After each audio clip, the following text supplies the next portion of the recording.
They laughed. Across the stars, the Galactic Council watched humanity's first delegate step onto their polished floor and burst into laughter. "Primitive apes," they said, "still clinging to iron ships and fragile flesh." To them, Earth was a backwater, loud, emotional, unpredictable. But they didn't understand what emotion truly meant. Not until the Great Devourers came. Not until the skies turned black and the predators that ruled 1,000 worlds began to kneel, one by one, before the very species they once mocked. Humanity had arrived, and this time, we weren't here to ask for approval. If that opening sent a chill down your spine, you're in the right place. Welcome to the home of humanity, Yeah, where humans aren't the victims, they're the legend. So hit like, subscribe, and share this with someone who still believes Earth is just another planet. Because by the end of this story, you'll understand why every predator in the galaxy learned to whisper one word: human. The chamber was enormous, columns of crystal light rising into the void, the air humming with alien voices. The Galactic Council hadn't gathered in such numbers for centuries. Every species was represented, scaled, furred, feathered, and glowing. And at the very center of it all, a single human. Ambassador Li Ji-wan stood straight, wearing a simple Navy uniform. No golden armor, no shimmering cloak, just the emblem of Earth on her chest. When she began to speak, the hall echoed with snickers, then laughter. "Primitive," whispered a Zyran delegate, his gills fluttering. "Still bound to gravity, still bleeding." But Ji-wan didn't flinch. Her voice remained steady, her eyes scanning the hall. "You laugh," she said softly, "but you do not understand what humanity truly is." A ripple of confusion moved through the chamber. To the council, Earth was a child, reckless, emotional, unpredictable. Yet as Ji-wan left the podium, one member of the insectoid Zalthar delegation leaned to another and whispered, "Do you feel it? That pulse beneath her voice?" The other nodded slowly. "Yes. Fearless."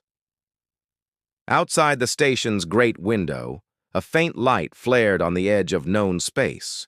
A dying sun, or perhaps something far worse. At first it was just static. Strange interference along the trade routes near the Perseus Rim. Then came the silence. Entire colonies stopped responding. Fleets vanished without a distress call. The Galactic Council sent scouts, and what returned made even the war-born species tremble. The Devourers. Creatures that moved through space like a plague. Organic ships with jaws that could crush dreadnoughts, feeding on energy, on matter, on life itself. Planets were stripped to the bone in hours, cities dissolved beneath oceans of living black metal. Every empire that had once mocked humanity began to retreat, abandoning whole sectors in blind panic. But on Earth, fear turned into something else: anger, the same kind that had fueled revolutions, wars, and survival for millennia. When the first images of Devourers hit human screens, one general said quietly, "They eat stars? Fine. We'll make them choke." In orbital shipyards above Mars, engineers tore open old war archives. Nuclear propulsion, plasma rails, kinetic rods, tools of extinction reborn. Humanity didn't wait for permission. And somewhere deep in the void, a single Devourer hive shifted course. It had noticed a new signal, erratic, emotional, defiant. Human radio chatter. The first human fleet launched not as a show of power, but as a declaration of defiance. Old carriers, patched frigates, even cargo haulers refitted with plasma cannons formed a single line between the Devourers and Earth. When alien observers saw the broadcast, they pitied the humans. "They're outnumbered 1,000 to 1, murmured the reptilian Cathar admiral. "They'll be gone in hours." But that's not how humans work, is it? The first engagement was chaos, ships burning, comms screaming, and through it all, Captain Aria Mendoza's voice. "Target the core. Don't run. Don't give them a second." The Devourers adapted, learning mid-battle. But humans evolved faster. They weaponized light-speed communications into traps, detonated nukes inside wormholes, even hijacked the creature's neural links using sound, music of all things. Across the galaxy, Council species watched the impossible happen, the Devourers retreating. Humanity had done in days what no empire achieved in centuries, held the line. And when the smoke cleared, a single message was transmitted to the stars. If they come for your world, call us. For the first time in galactic history, the predators of the universe had something new to fear. Humans who refused to die. They came first as observers. Massive reptilian warlords, insectoid hunters, and biomechanical beasts. Predators who once fed on weaker species now circled Earth's orbit, silent, watching, waiting. Then something extraordinary happened. A battle-scarred alien flagship entered Mars' orbit and halted transmission.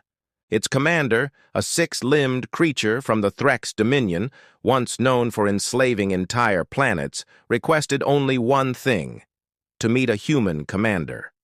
When Captain Mendoza appeared on screen, the alien dropped to its knees. "Your kind," it said, its translator trembling, "fights the way legends are supposed to fight. The Great Devourers took our homeworld. You took theirs. We kneel." Soon, others followed. The apex hunters of the galaxy, species bred to dominate, sent oaths, offerings, even troops. Under a single blue flag, entire fleets swore allegiance not out of fear, but respect. The Council had called humanity primitive. Now, the predators called them the apex. Across the void, alien children painted their armor with small blue circles, the mark of Earth's sun. Humanity's symbol had become their shield. And as one council member whispered to another, "The apes taught the stars to fear again." The chamber was silent this time.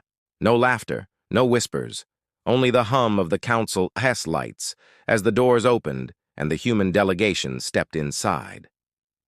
Ambassador G1 walked the same path she had months ago, but now, every delegate stood as she passed.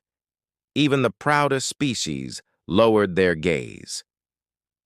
Behind her trailed representatives from a dozen warrior races, those who once ruled through fear, now following humanity's lead. The council speaker's voice wavered. "Ambassador, the Devourers have retreated. The galaxy owes your people its survival. What will you do now?" G1 smiled faintly. "What humans always do. Rebuild, protect, and remind everyone, no one stands alone." For a long moment, no one spoke. Then, one by one, the delegates began to applaud. The sound grew, echoing like thunder through the chamber. That day, the Galactic Council didn't laugh at humanity. They welcomed their new leaders. And out there, among the stars, the predators knelt. Not to a god, not to a weapon, but to the will of a species that refused to surrender. Humanity had become legend. So, what do you think now? The species everyone mocked, the emotional, reckless apes, turned out to be the galaxy's last line of defense, not because we had better tech or stronger bodies, but because we had something no other species could replicate: heart. Humans fight when logic says run. We rebuild when hope is gone. And when monsters come for the universe, we don't ask permission. We stand our ground. That's why, across countless worlds, stories are whispered in the dark. If the stars ever fall silent, call the humans. If you enjoyed this story, don't just scroll away. Help more people hear it. Hit like to support humanity's legend. Tap subscribe to join our growing community of sci-fi dreamers. And share this with someone who believes in the unstoppable power of being human.